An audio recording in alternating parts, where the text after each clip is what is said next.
Hello guys, welcome back to my channel. ഈ vlog ഒരു കുഞ്ഞു വ്ളോഗാണ്. കൂടിപ്പോയി ഒരു 4 മിനിറ്റ് തികച്ചും കാണും. ഞങ്ങൾ രാവിലെ സിയാന് പാസ്പോർട്ട് പുതുക്കാനായിട്ട് ഇറങ്ങിയതാണ്. പക്ഷെ പെട്ടെന്ന് പ്ലാൻ ചേഞ്ച് ആക്കി എവിടെയെങ്കിലും പോവാം, പാസ്പോർട്ട് പിന്നെയും പുതുക്കാമല്ലോ. അങ്ങനെ നമ്മൾ ട്രിവാൻഡ്രത്തുള്ള കാപ്പിൽ ബീച്ചിലാണ് ഇന്ന് എത്തിയേക്കുന്നത്.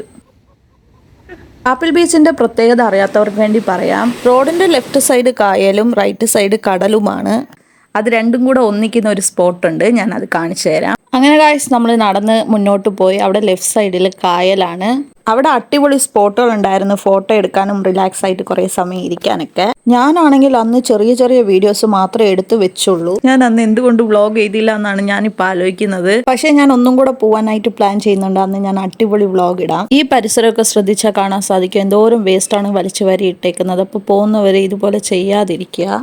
ഈ കാപ്പിൽ ബീച്ച് വർക്കലയിൽ നിന്ന് വെറും 8 കിലോമീറ്റർ ദൂരവേ ഉള്ളൂ. പിന്നെ ഫുഡ് കഴിക്കാനായിട്ട് അവിടെ കടകളോ കാര്യങ്ങളൊന്നും ഇല്ല. ഐസ്ക്രീമും മാങ്ങയും നെല്ലിക്കയും അങ്ങനത്തെ കാര്യങ്ങൾ മാത്രമേ ഞാൻ അവിടെ കണ്ടുള്ളൂ. ഞങ്ങൾ ഐസ്ക്രീം ഒക്കെ കുടിച്ച് കുറച്ച് മുന്നോട്ട് നടന്നപ്പോൾ കായലും കടലും കൂടെ ഒന്നിക്കുന്ന ആ സ്പോട്ട് എത്തി. അവിടെ കായൽ സൈഡ് എല്ലാവരും കുളിക്കുന്നുണ്ടായിരുന്നു. പക്ഷെ കടൽ സൈഡ് നമുക്ക് അടുക്കാൻ പോലും പറ്റത്തില്ല, അത്ര തിരമാലയായിരുന്നു. അൺപ്ലാൻഡ് ട്രിപ്പ് ആയതുകൊണ്ട് തന്നെ ഡ്രസ്സും കാര്യങ്ങളൊന്നും എക്സ്ട്രാ ഇല്ലായിരുന്നു, കൈ കരുതിയിട്ടുണ്ടായിരുന്നില്ല. പക്ഷെ സിയ എൻജോയ് ചെയ്ത് ഡ്രസ്സ് ഊരിക്കളഞ്ഞ് ഷിമ്മിയും ചെട്ടിയിട്ട് അവൾ അവിടെ തകർപ്പായിരുന്നു. അവിടെ പിന്നെ വാഷ്റൂമോ ചേഞ്ചിങ് റൂമോ ഒന്നും തന്നെ ഇല്ല. അപ്പോൾ നമ്മൾക്ക് എങ്ങനെ ഡ്രസ്സ് മാറും അല്ലേ? കണ്ടോ ഗായ്സ്, അങ്ങോട്ട് പോവാൻ പറ്റുന്നില്ല ഡ്രസ്സൊന്നും ഇല്ലാത്തോണ്ട്. ഗായ്സ്, നിങ്ങൾ ഈ കാണുന്ന സ്പോട്ടാണ് ഇടവ ലേക്കും അറബിയൻ സീയും ഒന്നിക്കുന്ന ആ പ്ലേസ്. ഇനി അങ്ങോട്ടുള്ള കാര്യങ്ങൾ അച്ചാച്ചൻ പറഞ്ഞു തരും. ഞാൻ പോയിട്ട് എൻജോയ് ചെയ്യട്ടെ. അതുമല്ല, എനിക്ക് ഇതിന്റെ മേലിലൊന്നും വലിഞ്ഞു കയറാൻ പറ്റത്തില്ല ഇത്രയും വലിയ വയറും കൊണ്ട്. ഇതാണ് ഗേസ് കടലും കായലും ഒരുമിക്കുന്ന സ്ഥലം.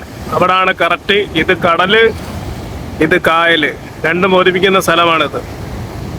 ഇതാണ് കായൽ. കായലേക്ക് കുടിക്കുന്ന രണ്ടുപേരെ കണ്ടോളൂ. കായൽ ശാന്തമായും കടൽ അതിക്രൂരനായി കടന്ന് പിടച്ചുകൊണ്ടിരിക്കുകയാണ്. കണ്ടോ സഖാക്കളെ, കണ്ടോ?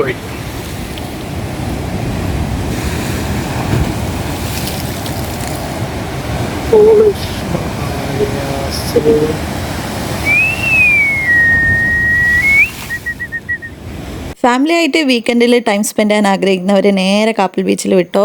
ഡ്രസ്സും കാര്യങ്ങളും കരുതുക, ഫുഡും കരുതുക. സിയ ആദ്യമായിട്ട് ബ്ലാക്ക് സാൻഡ് കാണുന്നതിൻ്റെ എക്സൈറ്റ്മെൻറ്റിലാണ്. അവൾ വാരി വാരി നോക്കുക കേട്ടോ, എന്താണ് ഈ കറുത്ത മണ്ണ് എവിടെ നിന്നാണ് വരുന്നതെന്നൊക്കെ. കണ്ട് അപ്പോൾ ഇത്രയ്ക്കേ ഉള്ളൂ ഗായ്സ്. ഞാൻ നേരത്തെ പറഞ്ഞ പോലെ കുഞ്ഞു വ്ളോഗാണ്. ഇനി ഈ കുറുപ്പിനെ പിടിച്ചോണ്ട് പോയി വൃത്തിയാക്കി ഉണക്കി എടുക്കട്ടെ.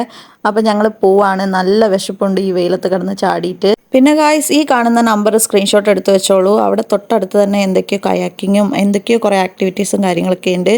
താല്പര്യമുള്ളവർ വിളിച്ച് അന്വേഷിക്കേണ്ടതാണ്. എനിക്ക് അതിൻ്റെ കറക്റ്റ് ഡീറ്റെയിലും കാര്യങ്ങളൊന്നും അറിയില്ല. ഇനി ഫുഡും കൂടെ കഴിച്ചാൽ ഇന്നത്തെ പരിപാടി കഴിഞ്ഞ്. അപ്പോൾ ഇത്രയൊക്കെ ഉള്ളൂ ഗായ്സ് ഈ ചെറിയ വീഡിയോ എന്ന് പറയുന്നത്. എൻ്റെ ചാനൽ ആദ്യമായിട്ട് കാണുന്നവരാണെങ്കിൽ ലൈക്ക് ചെയ്യുക, സപ്പോർട്ട് ചെയ്യുക, സബ്സ്ക്രൈബ് ചെയ്യുക. നെക്സ്റ്റ് വീഡിയോ കാണുന്നവരെ Tata, bye bye, take care.